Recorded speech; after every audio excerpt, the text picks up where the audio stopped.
Salutations. Nous, Paul et Timothée, nous sommes les serviteurs du Christ Jésus. Nous écrivons à tous ceux qui appartiennent à Dieu grâce au Christ Jésus, à leurs responsables et à leurs diacres, et qui se trouvent tous à Philippe. Que Dieu notre Père et le Seigneur Jésus-Christ vous bénissent et vous donnent la paix. Paul remercie Dieu. Chaque fois que je pense à vous, je remercie Dieu. Chaque fois que je prie pour vous tous, je prie avec joie, parce que vous m'avez aidé à répandre la bonne nouvelle depuis le premier jour jusqu'à maintenant. Je suis sûr d'une chose, Dieu qui a commencé en vous un si bon travail va le continuer jusqu'au bout, jusqu'au jour où le Christ Jésus viendra.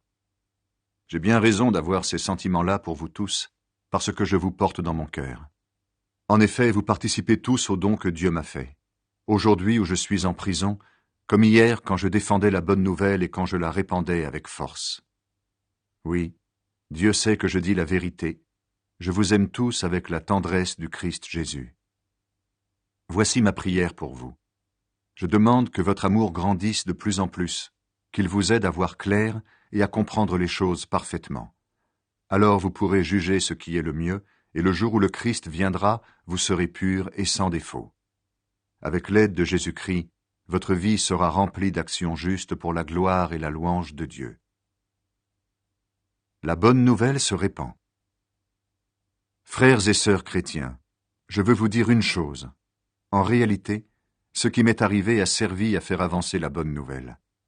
En effet, tous les fonctionnaires du gouverneur et tous les autres savent maintenant que je suis en prison parce que je sers le Christ.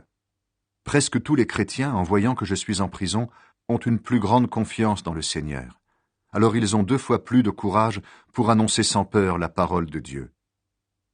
Certains annoncent le Christ avec un cœur bon. Ils le font par amour. Ils savent que je suis en prison pour défendre la bonne nouvelle.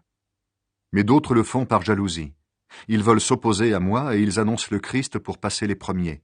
Leurs raisons sont malhonnêtes et de cette façon, ils pensent rendre plus dure ma vie en prison. Leurs intentions peuvent être droites ou tordues, peu importe. En tout cas, ils annoncent tous le Christ. C'est pourquoi je suis dans la joie et je me réjouirai encore. En effet, le résultat, je le connais. Je serai sauvé par votre prière et avec l'aide de l'Esprit de Jésus-Christ. Je désire que cela arrive et je l'espère vivement. Je ne le regretterai pas, au contraire, je garde une grande confiance. Aujourd'hui, comme toujours, on verra en moi que le Christ est grand, soit par ma vie, soit par ma mort. Oui, pour moi, vivre, c'est le Christ, et si je dois mourir, j'y gagne. Mais si, en continuant à vivre, je peux faire un travail utile, je ne sais pas quoi choisir. Je suis tiré des 2 côtés, j'ai envie de quitter cette vie pour être avec le Christ, et c'est en effet beaucoup mieux, mais rester sur la terre, c'est plus utile à cause de vous. C'est pourquoi je sais que je vais rester. J'en suis sûr. Je serai auprès de vous tous pour vous aider à faire des progrès et à croire avec joie. Ainsi, quand je reviendrai chez vous, vous serez encore plus fiers à cause de moi dans le Christ Jésus. Le combat pour la bonne nouvelle. Mais vivez comme la bonne nouvelle du Christ le demande. Ainsi, si je viens, je vous verrai, et si je ne viens pas, j'entendrai parler de vous.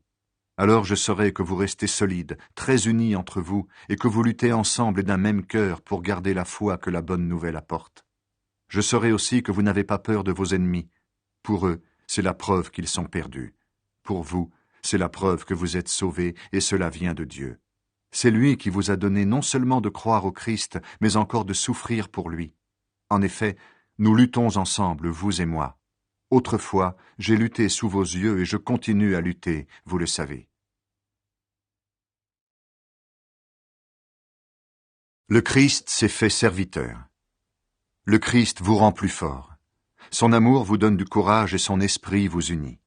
Vous êtes pleins de tendresse et de pitié les uns pour les autres. C'est vrai, n'est-ce pas? Eh bien, remplissez-moi de joie en vous mettant d'accord. Ayez un même amour, un même cœur, une même pensée.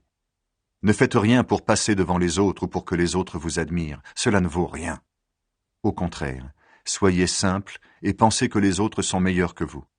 Ne cherchez pas votre intérêt à vous, mais cherchez l'intérêt des autres. Entre vous, conduisez-vous comme des gens unis au Christ Jésus. Lui, il est l'égal de Dieu, parce qu'il est Dieu depuis toujours. Pourtant, cette égalité, il n'a pas cherché à la garder à tout prix pour lui, mais tout ce qu'il avait, il l'a laissé. Il s'est fait serviteur, il est devenu comme les hommes, et tous voyaient que c'était bien un homme. Il s'est fait plus petit encore, il a obéi jusqu'à la mort, et il est mort sur une croix. C'est pourquoi Dieu l'a placé très haut, et il lui a donné le nom qui est au-dessus de tous les autres noms. Alors tous ceux qui sont dans le ciel, sur la terre et chez les morts tomberont à genoux quand ils entendront le nom de Jésus. Et tous reconnaîtront ceci, Jésus-Christ est le Seigneur, pour la gloire de Dieu le Père. La responsabilité des chrétiens dans le monde. C'est pourquoi, amis très chers, obéissez à Dieu comme vous l'avez toujours fait. Obéissez-lui, non seulement quand je suis là, mais encore plus maintenant que je suis absent. Avec un grand respect pour Dieu et en tremblant, travaillez pour être sauvés. Dieu travaille en vous, et il vous rend capable de vouloir et de faire les actions qui lui plaisent. Faites tout sans vous plaindre et sans discuter. Ainsi vous serez innocents, on n'aura rien à vous reprocher. Vous serez des enfants de Dieu sans défaut, au milieu de gens malhonnêtes et mauvais. Parmi ces gens-là, vous brillez comme des lumières dans le monde, parce que vous apportez la parole de vie. Le jour où le Christ viendra, je pourrai être fier de vous. Et on le verra bien, je n'aurai pas travaillé pour rien, je ne me serai pas fatigué pour rien. Mon sang, c'est-à-dire ma vie, sera peut-être ajouté comme une offrande au sacrifice que votre foi présente à Dieu. Pourtant cela me rend heureux et je me réjouis avec vous tous. Vous aussi, soyez heureux et réjouissez-vous avec moi. Paul envoie Timothée et Épaphrodite aux chrétiens de Philippe. Le Seigneur Jésus me fait espérer que je pourrai bientôt vous envoyer Timothée.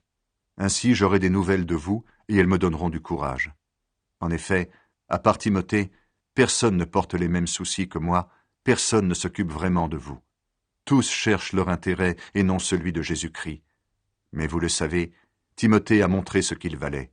Il a travaillé avec moi au service de la bonne nouvelle, comme un fils auprès de son père. Donc c'est lui que j'espère vous envoyer dès que je verrai clair dans ma situation. Et le Seigneur me rend sûr d'une chose, je vais bientôt venir chez vous, moi aussi. Pourtant, je pense qu'il faut vous renvoyer Épaphrodite. C'est mon frère. Il travaille et combat avec moi, et vous l'avez envoyé pour me servir quand j'en avais besoin. Il désire beaucoup vous revoir tous et il est inquiet parce que vous avez appris sa maladie. Oui, il a été malade et bien près de mourir, mais Dieu a eu pitié de lui, et pas seulement de lui, mais de moi aussi. Alors il m'a évité une tristesse encore plus grande. C'est pourquoi je me dépêche de vous le renvoyer. Ainsi, quand vous le verrez, vous serez de nouveau dans la joie, et moi, je serai moins triste. Recevez-le avec grande joie comme un frère chrétien. Respectez beaucoup les gens comme lui, parce qu'il a vu la mort de près en travaillant pour le Christ. Il a risqué sa vie pour me rendre service quand vous ne pouviez pas le faire vous-même. Paul met sa confiance en Jésus seul. Et maintenant, mes frères et mes sœurs, soyez dans la joie à cause du Seigneur. Cela ne me dérange pas de vous écrire les mêmes choses, et pour vous, c'est plus sûr. Attention aux mauvais ouvriers, à ces chiens qui donnent trop d'importance à la circoncision. Les vrais circoncis, c'est nous. En effet, nous servons Dieu avec l'aide de son esprit, nous nous vantons à cause du Christ Jésus, nous ne mettons pas notre confiance en nous-mêmes.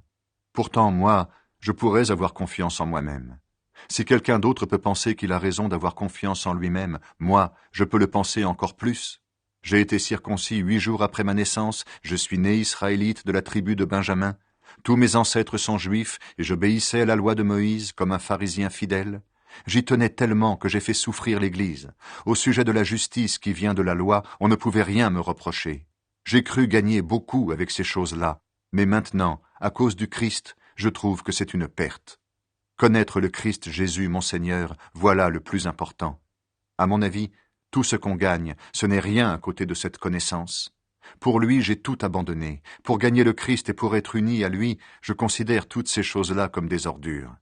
Je ne suis pas juste parce que j'obéis à la loi, mais parce que je crois au Christ. C'est Dieu qui rend juste, et il rend juste celui qui croit. La seule chose que je veux, c'est connaître le Christ et connaître la puissance qu'il a fait se lever de la mort. Ce que je veux, c'est souffrir avec lui et lui ressembler dans sa mort. Ainsi, j'espère que je pourrai, moi aussi, me lever de la mort.